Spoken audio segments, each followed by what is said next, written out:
তথ্য ও সম্প্রচার উপদেষ্টা নাহিদ ইসলাম বলেছেন, সরকার কোনো দলের কাছে নয়, জনগণের আকাঙ্ক্ষার কাছে দায়বদ্ধ।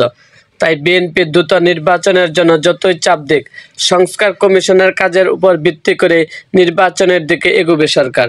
সম্প্রতি গণমাধ্যমের সঙ্গে একান্ত সাক্ষাৎকারে তিনি এসব কথা বলেন। নাহিদ ইসলাম বলেন, ছাত্র জনতার আন্দোলনে নির্বিচারে মানুষ মিলে আওয়ামী লীগ রাজনীতি করার নৈতিক অধিকার হারিয়েছে। তাদের কেবল বিচারের কাঠগড়াতে উঠতে হবে না, ক্ষমা চাইতে হবে জনগণের কাছে।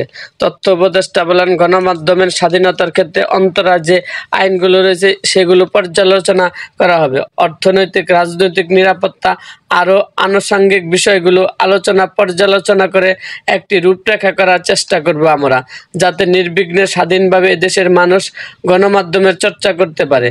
তিনি বলেন, গণমাধ্যম সংস্কারে গঠিত কমিশন এমন আইন করবে যাতে ভবিষ্যতে কেউ গণমাধ্যমে খবরদারি চালাতে না পারে। গণঅভ্যুত্থানের পর অন্তর্বর্তী সরকার একের পর এক দাবি আদায়ের আন্দোলন সামলাতে হচ্ছে। এ বিষয়ে নাহিদ বলেন, কিছু দাবি ন্যায্য হলেও সবগুলো নয়। এসব দাবির আড়ালে ষড়যন্ত্র থাকতে পারে। এরকম আরও ভিডিও পেতে এবং রাজনৈতিক অঙ্গনের নানা ঘটনা ও ইতিহাস জানতে আমাদের মুক্তাগাছার ইতিহাস মিডিয়া ইউটিউব চ্যানেলটিকে সাবস্ক্রাইব করুন এবং পাশে থাকা বেল আইকনটি বাজিয়ে দিন।